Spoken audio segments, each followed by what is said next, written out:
নবীজির আঙ্গুল মোবারক দিয়া ইশারা করেছে আপনার 200-300 হাত গভীরে কূপ, ওই কূপ থেকে বালতি অটোমেটিকলি আইসা নবীজির হাত মুবারকে লাইগা গেছে। জোরে কন্যা সুবহানাল্লাহ। নবীর হাত মুবারক, নবীজির আঙ্গুল মুবারক আর আপনার আঙ্গুল কি একরকম? আপনি কূপের ফারে দাঁড়ায়া ইশারা করলে, ডাক দিলে আঙ্গুল দা 300 হাত দূর গভীরে গর্তের মধ্যে আপনার বালতি রশিরা পড়ে গেছে, এটা কি উঠে আসবে? বন্ধুরা রে আমার দয়াল নবীজি ফাতেমাতুজ জোহরা রাদিয়াল্লাহু তাআলা আনহার বাড়িতে গেলেন, যায়া দেখতে যে ফাতেমাতুজ জোহরা কান্দে। আমার নবী ডাক দেয়, কই মা, ও মা তুমি কান্দো কেন? তোমার কান্না তো আমি নবী সহ্য করতে পারি না। ইয়া রাসূলুল্লাহ, নবী গো আজকে 3 দিন হইল হাসান হোসেনকে কোনো খাবার দিতে পারি না। আপনার জামাতা হযরত আলী রাদিয়াল্লাহু তাআলা কোনো খাবার জোগাড় করতে পারে না, কোনো কাজ কাম নাই। ইয়া রাসূলুল্লাহ, নবী গো হাসান হোসেনকে আমি কেমনে সামলাই? আমি তো আর পারতেছি না, তাদেরকে আমি কেমনে বুঝ দেব? আমার নবী কই মা একটু অপেক্ষা করো, আমি দেখি ব্যবস্থা করতে পারিনি। আমার নূরের নবী যাইতেছে, খেজুর বাগানের মালিক ডাকতেছে, কেউ কাজ করবানি, কাজ করবানি, আমার বাগানে কেউ কাজ করবানি। আমার দয়ার নবী মায়ার নবী যায় কই আমি করব। সুবহানাল্লাহ।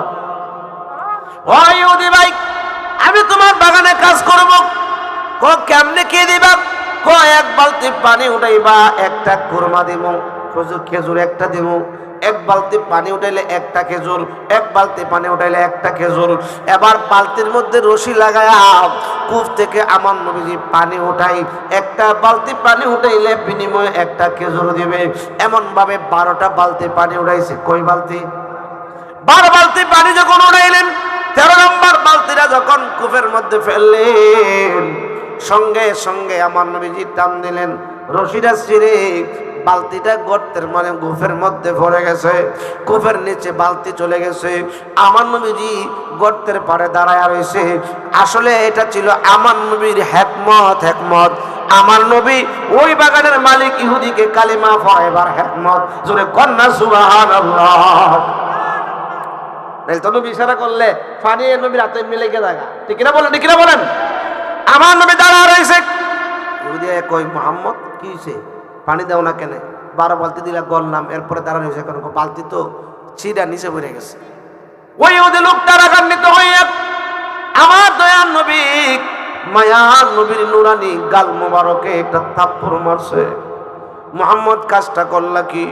আমার বালতিটা তুমি গর্তের মধ্যে ফেলে দিলা। বালতিটা তো অনেক দামি, নেও 12 বালতি পানি উঠাইছো, 12টা খুরমা লয়া যাও। বুঝছি তোমার দ্বারা কোনো কাজ হবে না। জোরে কর নাউজুবিল্লাহ, আরো জোরে কর নাউজুবিল্লাহ। আমার দয়ার নবী মায়ার নবীজি বলতেছে মনে মনে, ইহুদি রে আমি তো রহমাতুল লিল আলামিন, আমি রহমতের নবী, গজবের নবী না। তোমার বালতি যদি আমি গর্তের মধ্যে রাইখা যাই, এটা তো কোনো রহমত হবে না। আমি তোমার বালতি, তোমার জিনিস তোমার কাছে দিয়া যাইব, কারণ তোমারটা তোমার আমানত, তোমার আমানত আমি নষ্ট করতে পারি না। জোরে কন্না আল্লাহু আকবার। আমার নবী কই, যদি ভাই আসো তোমার বালতি তুমি লইয়া যাও। আমার দয়ার নবী মায়ার নবী গর্তের মধ্যে, গর্তের কিনারে, কূপের কিনারে দাঁড়ায়া আপনার ইশারা করছে। জোরে কন্না সুবহানাল্লাহ। আঙ্গুল মোবারক দিয়ে ইশারা করেছে। এবারে ওদের লোকটা তাকায়া দেখে বালতিটা অটোমেটিকলি আইসা আমার নবীজির আঙ্গুল মোবারকের মধ্যে লাগা গেছে। জোরে কন্না সুবহানাল্লাহ, আর জোরে কন্না সুবহানাল্লাহ। সোনার মদিনা, পানের মদিনা, সব বলিব কিন্তু তোমায় ভুলতে পারি না। বলেন সব বলিব, আমরা বলিনি বলবো না, বলতে পারি না।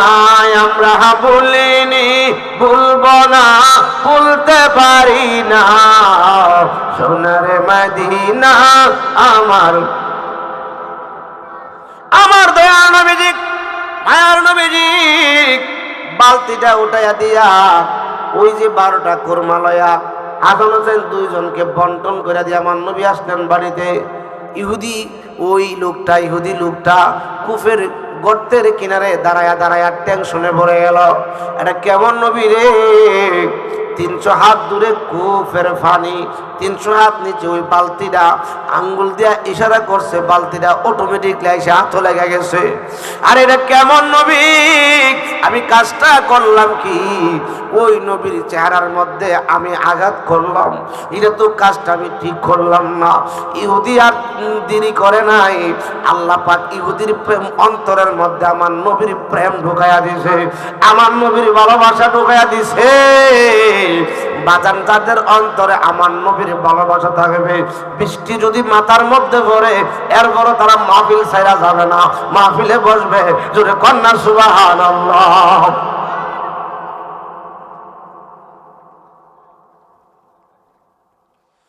যেই কথাটা বলতেছিলাম,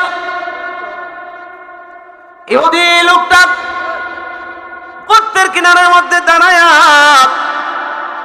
ইহুদি লোকটা আপনার চোখের পানি ছেড়ে ছেড়ে কান, ইহুদি লোকটা টেনশনে পড়ে গেছে, আরে করলাম কি রে, করলাম কি, আমি কি কাজটা নাই করলাম, যেই নবী যেই মুহাম্মদ তিনি আখিরি নবী, এটা তো কোনো সন্দেহ নাই। যিনি কূপের পাড়ে দাঁড়ায়া আঙ্গুল দেয় ইশারা করছে, 300 হাত দূরের বালতিটা এসে অটোমেটিকলি হাতে লেগে গেছে, ইনি তো সাধারণ কোনো মানুষ না। আমি কাজটা করলাম কি রে, কাজটা করলাম কি। ইহুদি তার বাগানের মধ্যে বাগানের খেজুরের গাছ পরিষ্কার করার জন্য দাও ছিল, ছুরি ছিল, ছুরি হাতের মধ্যে লইয়া সেই হাত দিয়া আমার দয়ার নবী মায়ার নবীরে আঘাত করেছে, ওই হাতটা কেটে ফেলেছে, জোরে কন্যা আল্লাহু আকবার। হাত কাটলে কি একটা মানুষ পুরো হাত কাটতে ফেলাই দিলে কবজি পর্যন্ত, এই লোকটা কি আর জ্ঞান ঠিক থাকবে? অজ্ঞান হয়ে তার বাগানের মধ্যে পড়ে রইলেন। ওই দিক দিয়ে একজন নবীজির সাহাবী যাইতেছিলেন নবীজির দরবারে, এবার তিনি বাগানের মালিক হাত কাটলো কি, রক্তাক্ত অবস্থায় পড়ে কেকলা কেকলি করতেছে আর বলতেছে, ইয়া রাসূলুল্লাহ ইয়া হাবিবাল্লাহ ইয়া রাসূলুল্লাহ ইয়া রাসূলুল্লাহ ইয়া হাবিবাল্লাহ, আমার মওতের নিদা তাকিও নবী গো আমার সামনে, দেখিব আপনাকে দুই নয়ন ভরে, ইয়া রাসূল আপনার নূরের ঝলক লাগিয়া কবরের অন্ধকার যাবে চলিয়া, দিয়ে গোদে দয়া করিয়া, ইয়া রাসূলুল্লাহ। ইহুদিরা রক্তাক্ত অবস্থায় রক্তের মধ্যে পয়রা এমন ভাবে নবী গো নবী গো নবী গো বলে বলে কান্দে। ওই নবীজির সাহাবী ডাক দেয়া কই, ইহুদি ভাই কি হইল?